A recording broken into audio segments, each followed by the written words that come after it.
Right.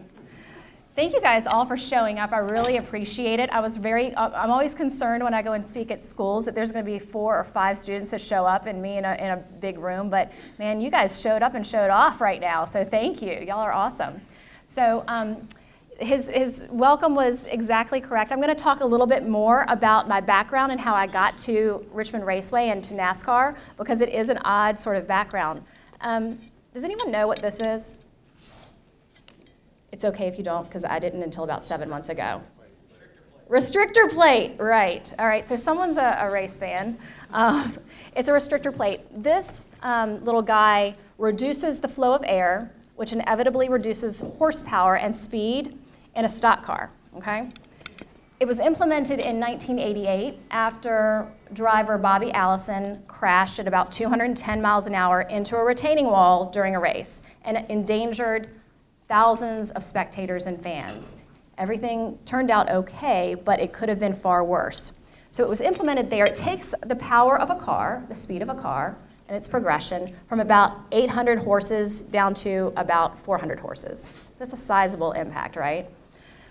We're going to come back to this in a second, but I want you guys to remember this restrictor plate. So you just heard my background. I came from media. It's no secret that I don't have a background in sports. Who in here are the sports students? Is it leadership of? Yeah, sports and entertainment. Sports and entertainment. Who's here from that? You are? Okay. Oh, wow, a lot. Awesome. All right.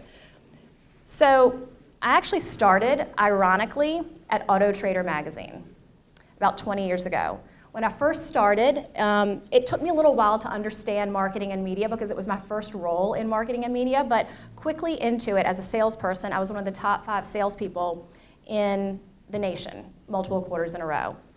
Landmark Media was owner of Auto Trader magazine at the time, and they took notice because I was doing so well in the United States.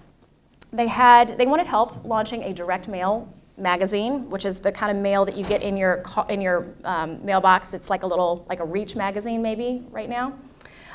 They needed help launching one in this market, and it was a great opportunity to see a business be launched and be a part of that and grow it and hire and build a team from the ground up. So I said yes, I'd come on board. Landmark was pleased after a few years that they had so much so that they ended up asking me to leave that direct mail magazine and come over and join the team at Style Weekly magazine because they had a legacy organization that was having a little problem in the market. It wasn't relevant as much.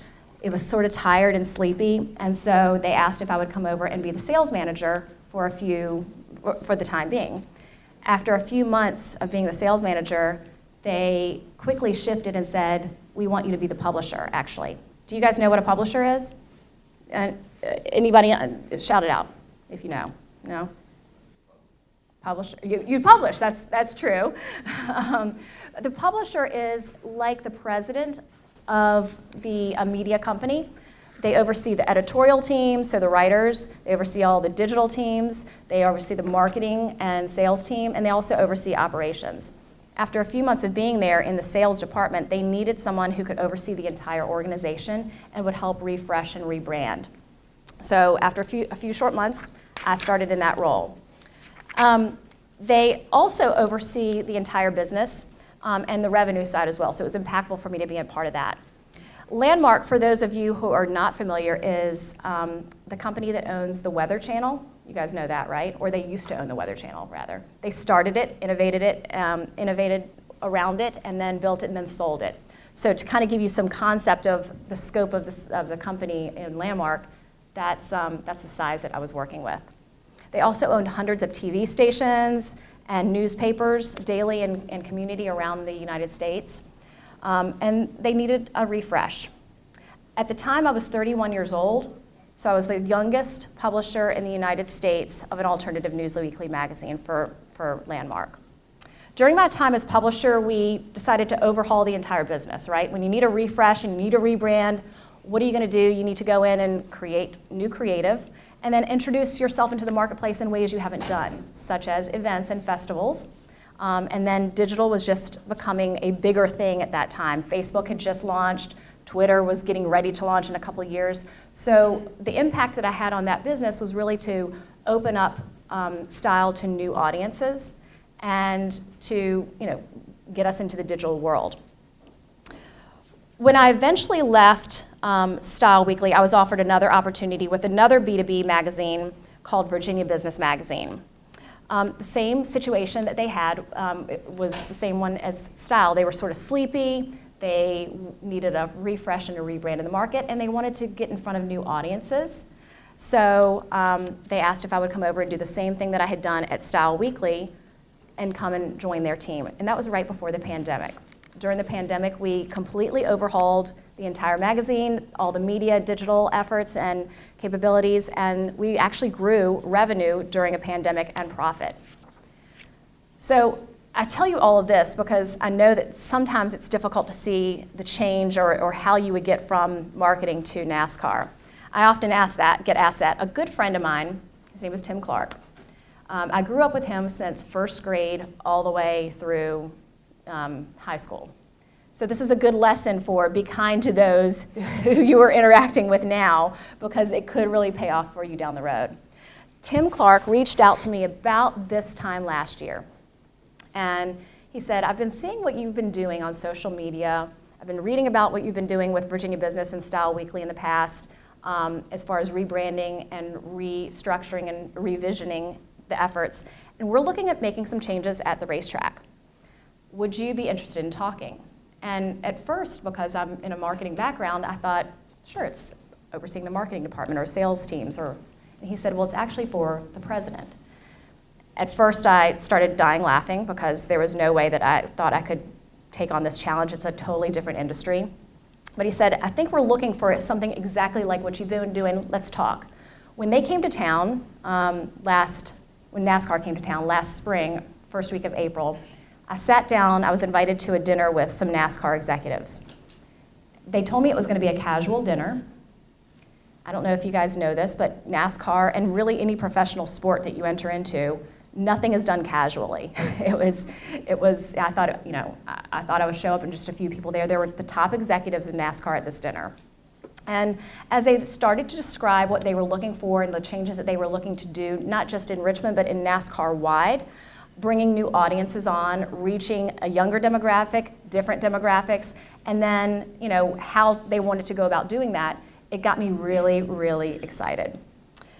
The dinner went great. It led to multiple interviews and discussions, and the next thing I knew, I was on a plane down to Daytona to meet with the rest of the rest in NASCAR executives. I had 15 interviews in one day, and that was daunting, but I did get to meet the France family who owns and started NASCAR. And they were so down to earth, and I knew I wanted to be a part of this company. When I came back, I went over to the track, and I was driving around looking at all the various places and things that would need to be updated and how I might refresh and rebrand it. And then I started to have panic set in, right? I mean, you guys probably panic when there's a new change coming, I assume. Most people do. It's a very natural reaction, but I started to panic because I looked at the acres upon acres and buildings upon buildings, and I started to think, oh my gosh, I'm going to be responsible for this, right? The buck is going to stop with me. So how many acres do you guys think Richmond Raceway complex has right now? Throw out a number. Say it louder. 400? Keep going up. 600. All right, we're gonna get you there quicker. It's 1,100 acres. That is the entire property. There are, I believe, 16 different buildings right now. Anyone want to guess how many kitchens we have on the property? 6. All right, 6. How about how many toilets we have on the property? 1,186 toilets. And I have tried to go in and see nearly every one of them since I started to see if they're working or not. And last guess is, anyone want to guess how many people we actually have come onto the property? We have concerts, we have events, and we have the 2 race weekends to give you some context. 1,000. Wow, you're terrible at this. 1 million, a little over 1 million people we have come onto the property. So you can see that was a lot to oversee. It was 1,100 toilets, 1,100 acres, 1 million people, and that doesn't even include the garages or the cars that come on for NASCAR weekends where we add gasoline, fast cars, and rubber, and possible fire. So that's when I started to panic. But then something shifted. I watched a race that weekend. The announcer started talking about a restrictor plate, this little guy, during a rain delay. And if for those of you who haven't seen a car or a race, we can't race the cars during rain. So the announcers have to fill a lot of airtime, and they started talking about how we came to have the restrictor plate in our sport. He was vamping, but he shared its intended purpose, and of course, they are helpful. Obviously, the restrictor plates have been great for us, but its intent is to slow down progression and acceleration, right? So it struck me what was slowing me down, right? When we're going into something new, we're getting anxious. What was holding me back? What was my restrictor plate? Perhaps you've questioned this as you guys are entering into new challenges and colleges coming right around the corner. I have two kids. One of them is a senior at Virginia Tech right now, and the other is a junior at Hanover High School. And when the opportunity to come up for college, when they were exploring colleges, it was daunting for them, and there was a lot of anxiety. There are going to be many challenges ahead, but the challenges are opportunities. So every time a new person comes on our property, those 1 million people, they're opportunities for us. The kitchens, they're opportunities to create. The concert halls and all the buildings, we have new opportunities that are wonderful for us to explore in re-engaging and revamping Richmond Raceway. So while I don't have a background in sports, I do have a background in success, right? And that's what NASCAR was looking for. And by the way, when you are talking to, interviews down the road, just know that that's all anyone is looking for. They're looking for a background in success. And you guys are doing a great job starting here, trying to learn and to grow your success. I have a history of refreshing and rebranding legacy organizations and recreating something new, and that racetrack was part of a legacy of Richmond and its greatness, and they just needed a refresh. So the announcer had unintentionally switched something in me, and I realized that the answer was simple to the question, how did you, a woman with no background in sports, get this job?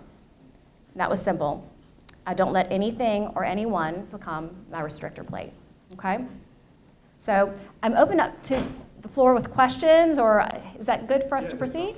Yeah? Okay. All right, so I've got some pre-planned questions that I collected from the FBLA team, but if you've got a question, please raise your hand and I'll walk around and give you a microphone. All right, so I'll, while you're formulating those questions, let me ask you the first one that we've got.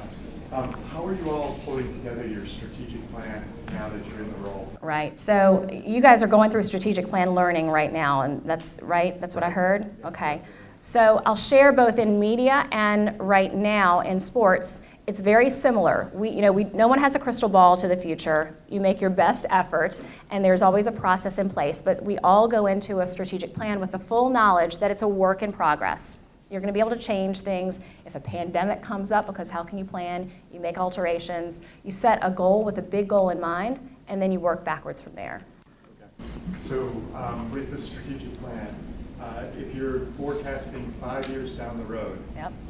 What other marquee events do you anticipate having at Richmond Raceway? My PR team would be killing me if they knew I was telling you.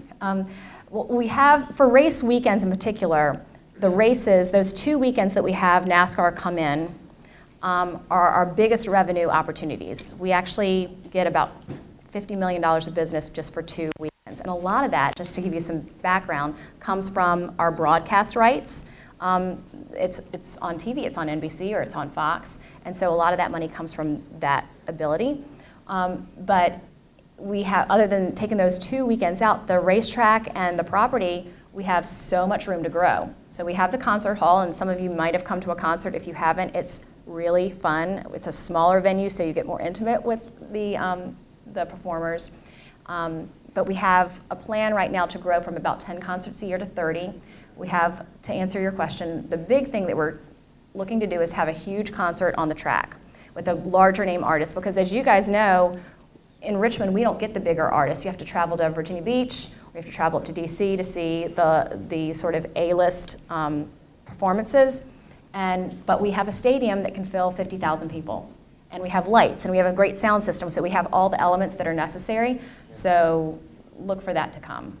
Yeah. Excellent. Let me pause for a second, see if there are any questions, because that just prompted another one in my head. But anybody? All right.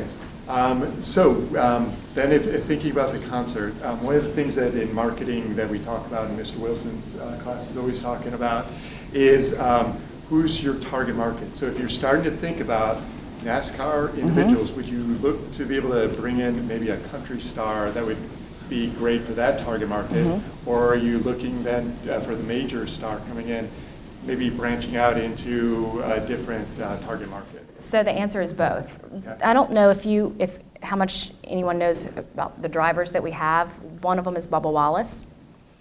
He's an African-American driver, and he has really taken the sport in a different direction for us as well, engaging new audiences. And so we are certainly looking to engage new demographics.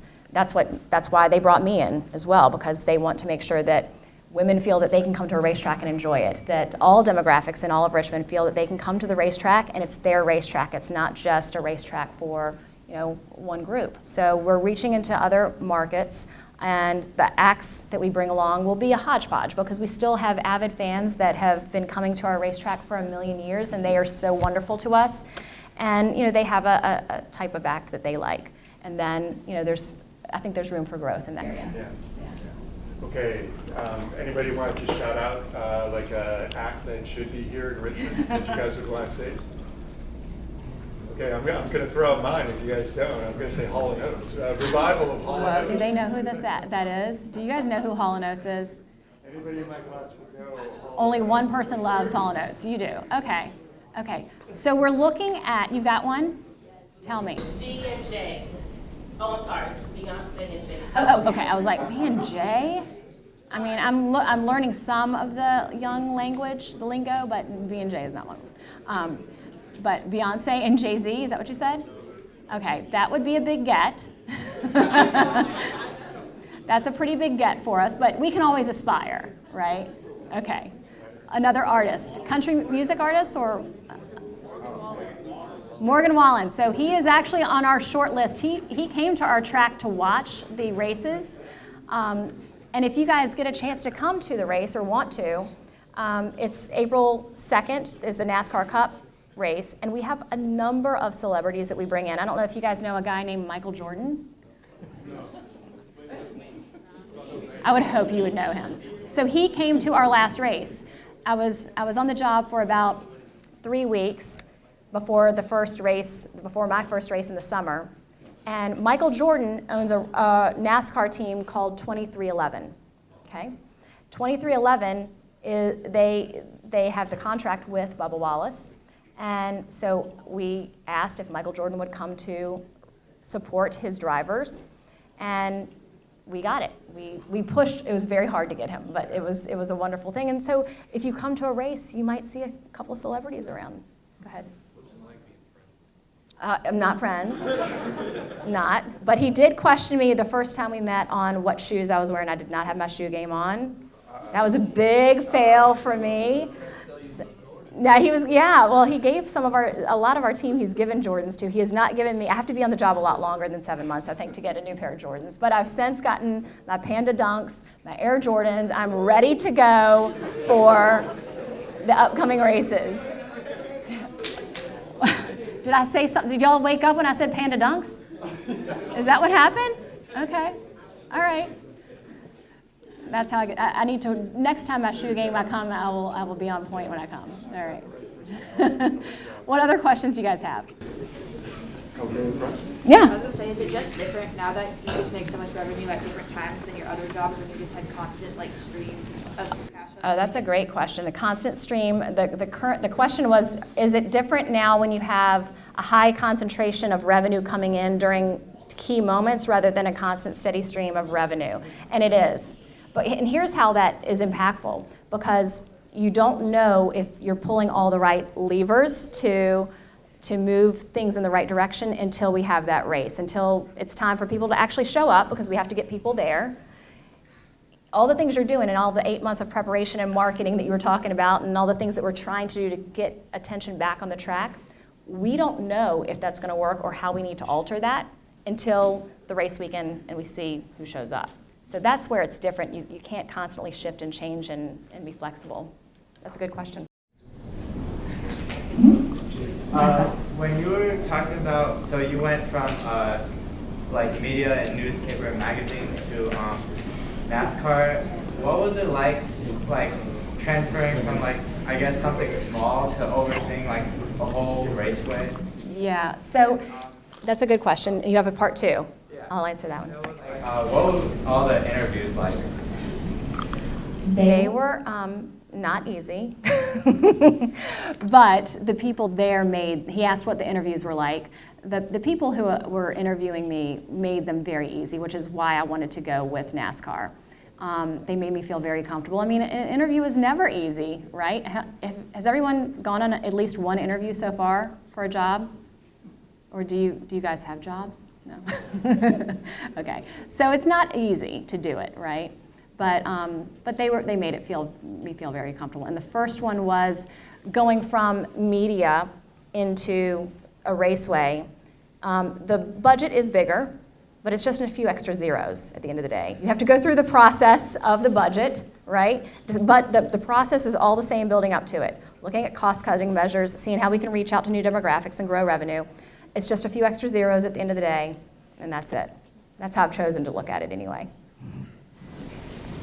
Okay, we've got time for maybe one or two more questions. Yeah, thank you. So we were talking about something in Mr. Orr's class the other day about consumer profiles for people that show up and attend regularly. Mm-hmm. And do you guys have those or keep track of that? So if certain people are not showing up, you wonder okay, what can we improve to get them back? Or what's working for people showing up all the time? It's a great question. So I hope everyone heard it.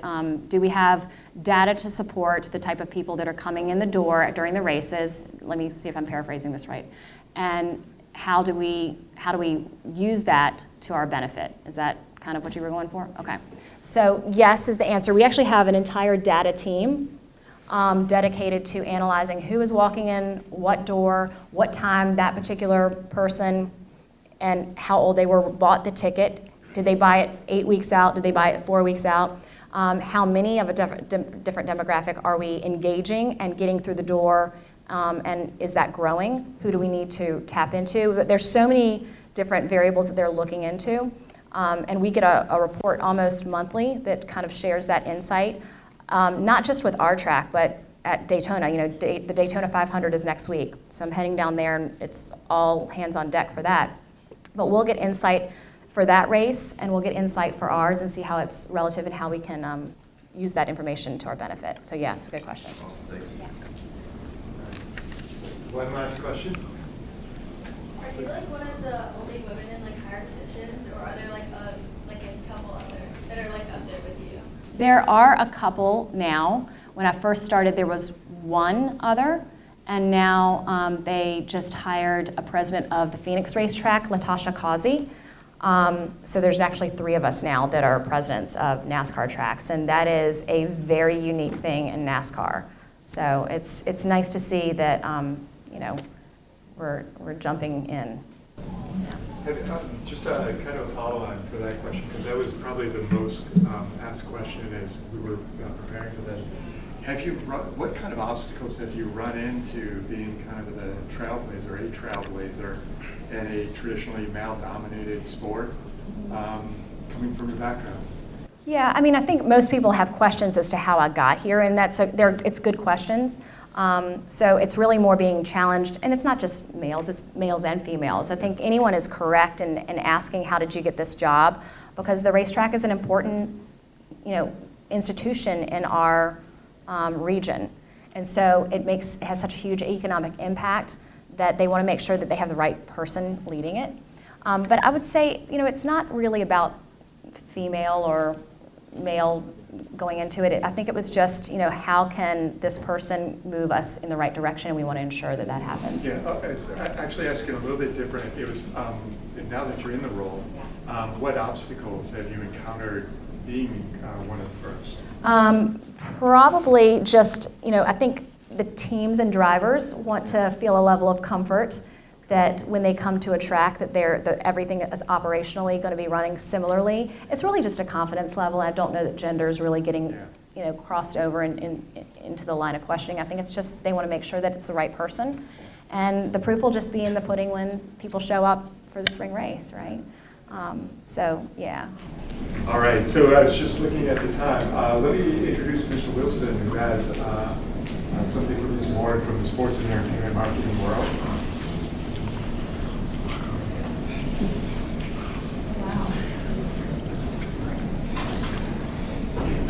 So cool. Just as a small thank you, the department, the school, the community, we designed this small gift for you and would like to share our appreciation for you taking your valuable time to come out here and speak with the students. And we just want you to know that we really appreciate it. We're not going to put this on you like you're the first round draft pick. We provided this jacket for you as part of our community. Thank you guys so much. Thank you. And thank you guys for those of you who had an impact in that. Thank you. That's awesome. Thank you so much. That's awesome. I can't wait to show my mother, who was the principal of Freeman back in '95. So I'm going to wear this tonight and show her on FaceTime. I promise That's you, when awesome. we were ordering that, I love it. It was January and it was cold.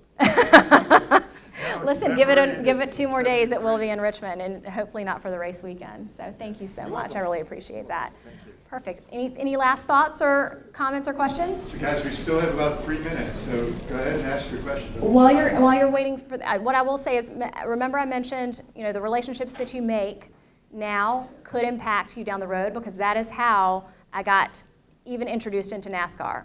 So it matters how you treat people, right? And then 2, another thing that they were looking at heavily in NASCAR land, talking about the data, was LinkedIn. So if you're not on LinkedIn, by the time you get into college, please start to grow your audience, because I have a large following on LinkedIn, and I use that to my advantage, and I think it really helped get their attention, so you never know who's going to be watching you. So two takeaways for today, okay? All right. Excellent. Thank you. all. Thank you, guys. Thank you so much.